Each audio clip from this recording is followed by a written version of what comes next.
አሬም ናኦል እንደለመደው ስራውን ጀምሯልኝ። እንግዲህ ናኦል የመጣው አደይን ከዚህ ቤት ለማስወጣት እስከሆነ ድረስ ግዴታ አደይ በሄደችበት አደይ ባለፈችበት በቆመችበት እየሄደ ትዕዛዙን መፈጸም አለበት ተብሏል። ማለቴ ያዘዘችው ፍቅር እስከሆነች ድረስ ግዴታ ስራውን መጀመር እንዳለበትም ስለተነገረው ናኦል ዛሬ ስራውን ጀምሯል። ኦል አደይን አይኗን በመከለል እኔ ማንኝ እስኪ ወቂኝ በማለት እንደ ህፃን ልጅ ጨዋታ ጀምሯል። ይሄ ማለት አደይን ይቅርታ ጠይቃትና ካደይ ልብ ማለቴ ባደይ ልብ ይቅርታን አንግሰ ፍቅርን አንግሰ ከዛ በኋላ አደይን እዚህ ቤት ዘል ይውጣ የተባለው ናኦል ራሱ አስቀድሞ አደይን ሳይዛት እዚህ ቤት ተሰናብቷል። አደይን ቀርቦ ለማዋራትና እንዲሁም በራሱ ሙድ ይቅርታ ለመጠየቅ ቢሞክርም አደይ ግን ስነ ስርዓት እንዲይዝና ሁለተኛ እንዳይቀርባት ታስጠነቅቀዋለች። ነገር ግን እሱ የሚባለውን ነገር በፍጹም መስማትም አይፈልግምና እንግዲህ በቋንቋው ትናንትና ላጠፋው ነገር ይቅርታ እየጠየቃት ነበር። ነገር ግን ይቅርታ አጠያየቁ ለአደይ ምንም አይነት ምቾት ስላልሰጣት ካጠገቧ እንዲርቅና ሁለተኛ ካጠገቧ እንዳይቀርብ እያስጠነቀቀችው ነበር።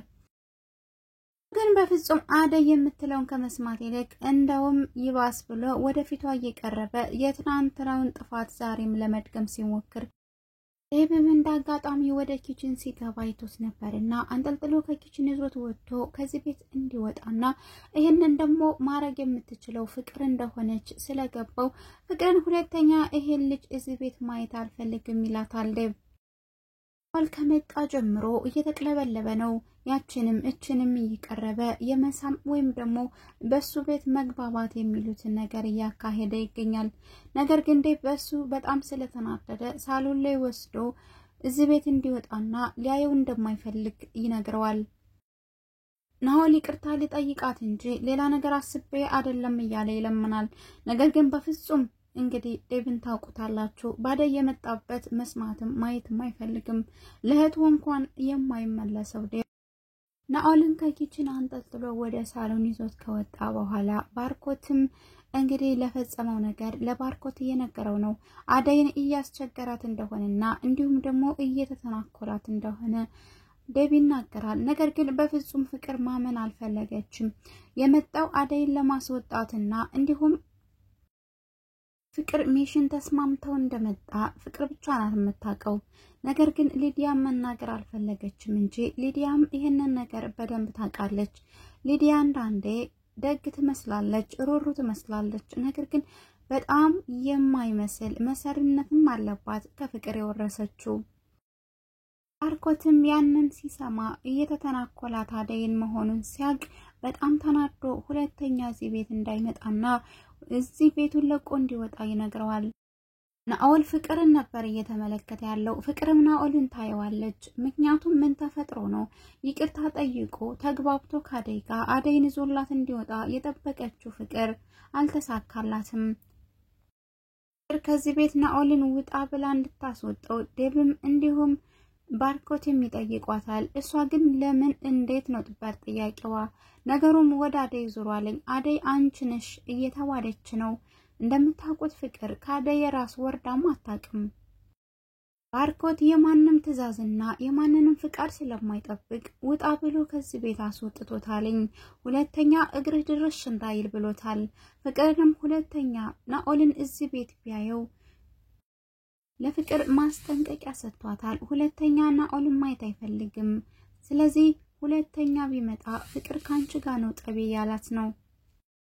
ቤዛ እንግዲህ ባለፈው ክፍል እንዳያችሁት ኤላን አስክራ አብራ ለመተኛት እየጣረች ስለነበረ ለምለም ደርሳባታለች።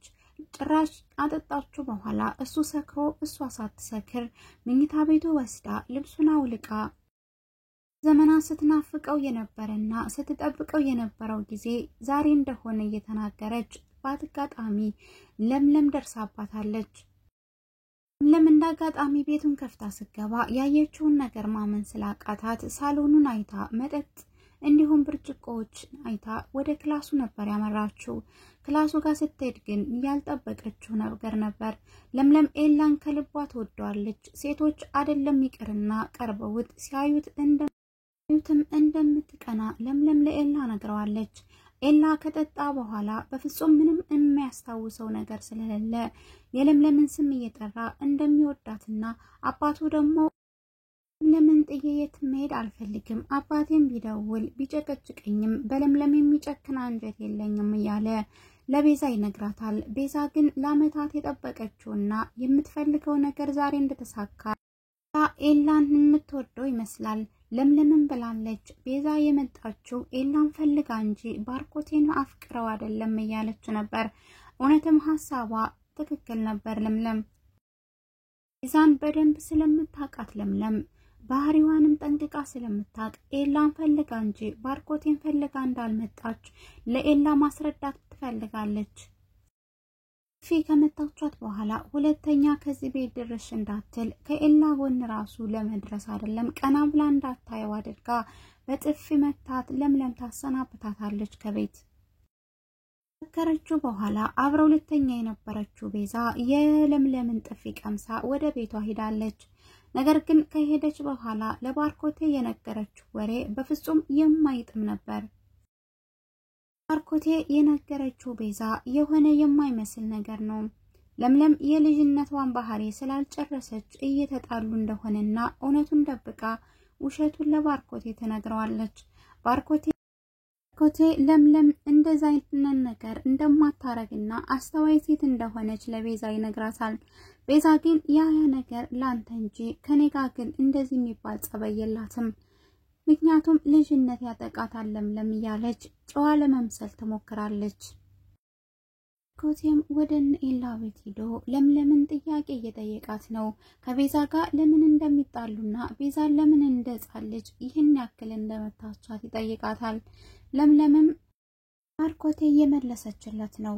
መጠጣ ጠጥታ ኤላን ይዘው ወደ ምኝታ ቤት ከገባች በኋላ አብረው ልትተኛ ስትል ስለደረስኩባት ነው የመተዋተኝ።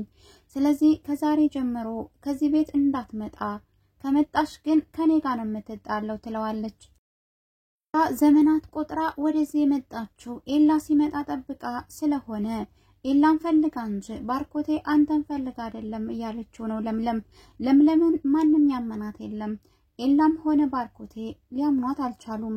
ማንን ማመን እንዳለብን ግራ ገብቶናል ብለው ይመልሱላታል ሁለታቸውም እንጂ ለምለሜ ታርቀዋለች። ኤላን ከሰከረ በኋላ የነገራትን ነገር እንዲሁም እናቱ ደውላ ፈቃደኛ ስለሆነች በጣም ስለተደሰተች ስራውን ጥላ ከኤላ ጋር ተቀምጣለች። ከቤት አስወጣው ስትል ሊዲያ መታ ኤላ እያለች ትሞላቀቅባታለች። ለምለም በጣም ትናደዳለች። ምክንያቱም ለብቻቸው የሚሆን ጊዜ ለመውሰድና ለወደፊታቸው የሚያወሩት ነገር ስላለ ሰውን አልፈለገችም ነበር። ነገር ግን ሊዲያ ከዚህ ቤት ወጣ እንድትሄድና ሁለተኛ እንዳትመጣ ኤላም ሆነ ለምለም አስጠንቅቀው ወደ ቤት ሸኝተዋታል። ፍቅር የለኮሰችው እሳት አደይ ላይ ይነዳል። ፍቅር የምትፈልገው ምን እንደሆነ ባይታወቅም አደይን ከዚህ ቤት ለማስወጣት ጥረቷን እስከዛሬ አላቆመችም። ፍቅር አንዱ ሲወጣ ባንዱ አደይን ለማስወጣት እየጣረች ነው። ሄዳ ለቤዛ ባርኮቴን እንደምትወደው አደይ ተናግራለች። አደይ ባርኮቴን ትወደዋለች፣ ታፈቅረዋለች። ለምን ተነስተሽ እሷን ለመብለጥ አትሞክሪም ትላታለች። እሷም ሰራተኛ ጋር እኔን ማወዳደር ሽንታይ ፍቅር እያለቻት ቢሆንም ልቧ ግን ስለሻከረ መታ ትጠይቃታለች። ምክንያቱም ፍቅር ያልሆነና የሆነውን ነገር ለቤዛ ስለሞላቻት አደይ ላይ ሄዳ እየደነፋች ነበር። አንቺ ማን ስለሆንሽ ነው ባርኮቴን የምታፈቅረው የምትወጂው?